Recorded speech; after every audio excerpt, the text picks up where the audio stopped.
देश के कोने कोने आए हुए समस्त तेजा भक्तों को मेरा राम राम। बोलिए वीर तेजा जी महाराज की। मेरे से पूर्व भक्तों ने आपको काफी बातें विस्तार से बताई, लेकिन करनाल की धर्म सभा का एक ऐसा मंच है जहां जो किसानी करता है, चाहे वो जाट हो या कोई दूसरी कौम का आदमी हो, और इस मंचम इस सभा में शामिल होता है, तो कहीं ना कहीं हमें भी अपने दिल की बात रखने का ऐसा सुनहरा मंच हमें मिलता है। तो जरूर मुझे लगता है कि धर्म सभा में राजनीतिक बात नहीं होनी चाहिए, लेकिन ऐसा मंच मिलने से सारे भाई लोगों के सामने हमारे जो हृदय के विचार है वो हमें, मेरे को लगता है, प्रकट करने चाहिए। भाई मेरे से पूर्व वक्ता हरिंदर चौधरी ने आपको काफी लंबी सारी बातें बताई।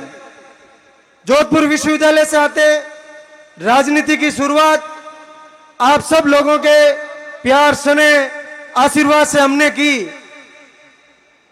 छात्र संघ चुनाव लड़ा, 36 कौम किसान कौम के हर उस आदमी का दिल की गहराइयों से हम पर आशीर्वाद रहा, चाहे वो जोधपुर के अंदर छात्र संघ चुनाव में भाग ले रहा हो या नहीं ले रहा हो।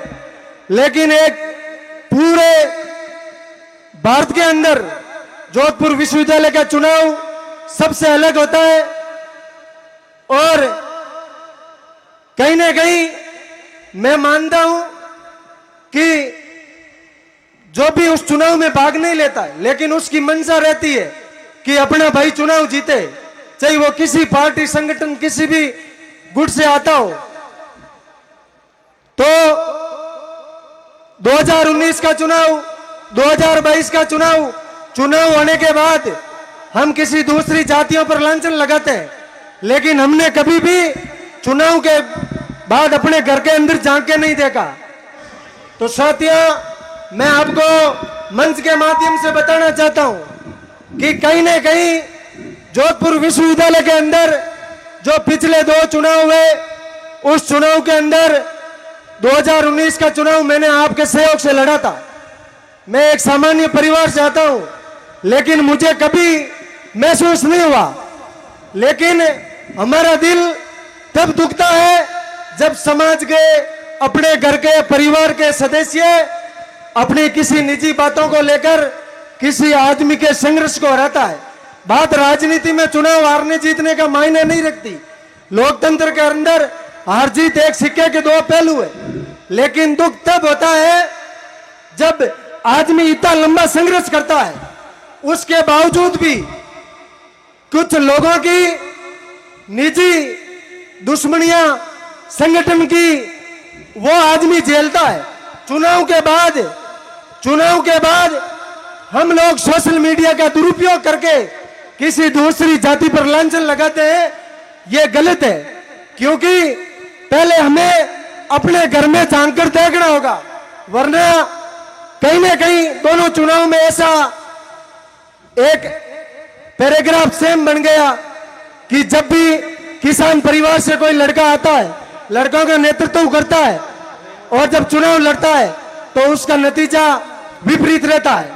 हो सकता है 1-2 चुनाव हार गए होंगे, लेकिन अपन जब तक नहीं सोचेंगे, बात पर विश्लेषण नहीं करेंगे, तब तक ऐसा नहीं होगा। अपन दूसरी जातियों पर लांछन लगाते हैं, लेकिन उससे पहले अपन को सोचना चाहिए कि किसी जाति ने अपन को वोट नहीं दिए तो क्यों नहीं दिए, किसी आदमी की पीड़ा को देखकर नहीं दिए, संगठन की पीड़ा को देखकर नहीं दिए। तो इस मंच के माध्यम से आप सभी से मैं गुजारिश करता हूं, क्योंकि सारी 36 कौम की जातियां और सब लोग अपन भाई हैं, और सब लोग कोई ना कोई कारण से अपने साथ विपक्ष पक्ष में रहते हैं। इसका मतलब ये नहीं होता कि इस बार साथ नहीं रहे। राजनीति है, जो आज साथ नहीं है वो कल साथ है, और जो कल साथ नहीं है वो आगे वाले और आने वाले दिनों में हमारे साथ में रहेगा। छात्र संघ चुनाव समाप्त होते ही मैं सब मेरे युवा साथी जो विश्वविद्यालय के अंदर पढ़ाई करते हैं उनको या मंच के माध्यम से गुजारिश करता हूं कि सोशल मीडिया पर जो अफवाहें न फैलाए और पूरी साल अच्छे से पढ़ाई करे। और भाई हरिंदर ने काफी चीजें बताई, लेकिन भाई हरिंदर में एक जैसे परिवार से आते हैं, संघर्ष करते हैं। कहीं ना कहीं जो धनाढ़ी परिवार के लोग हैं, मैं मंच से नाम लेना नहीं चाहता, सामाजिक मंच है, लेकिन हमारी पीड़ा तब बढ़ती है जब वो धनाढ़ी लोग ये सोच लेते हैं कि भाई ये तो सामान्य परिवार से आके इतना बड़ा चुनाव लड़ रहे हैं, तो आगे क्या पता ये और क्या कर लेंगे।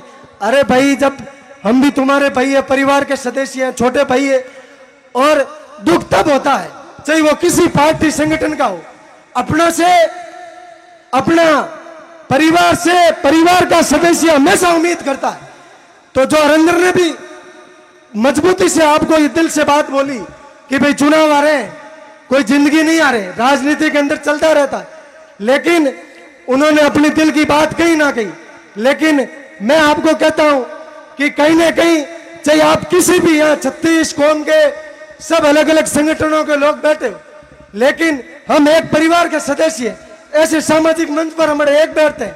और जहां एक होने की जरूरत होती है, मैं तो खुला आह्वान करता हूं, चाहे वो किसी के भी लाभ का मामला हो, किसी भी पार्टी का नेता उसका नेतृत्व कर रहा हो सकता है हमने पार्टी के सिस्टम में रह के खुल के सपोर्ट नहीं किया होगा, लेकिन जब समाज के किसी भी नेता अपनों की बात करता है, हम इस नेताजी के मंदिर के सामने हाथ करके कहते हैं, हमेशा दिल खोल के उनके साथ रहते हैं, चाहे वो बीजेपी से हो चाहे आरएलपी से, हमें किसी से कोई आपत्ति नहीं है।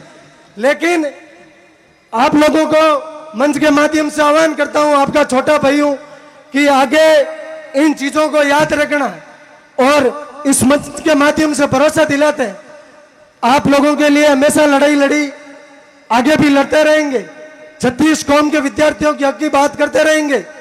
और अपने को इस बात को याद रखना है कि किसने कहां पर मोती पोए कान, किसने कहां पर सुई लगाई, उनकी सुई लगानी है दिमाग से और बुद्धि से।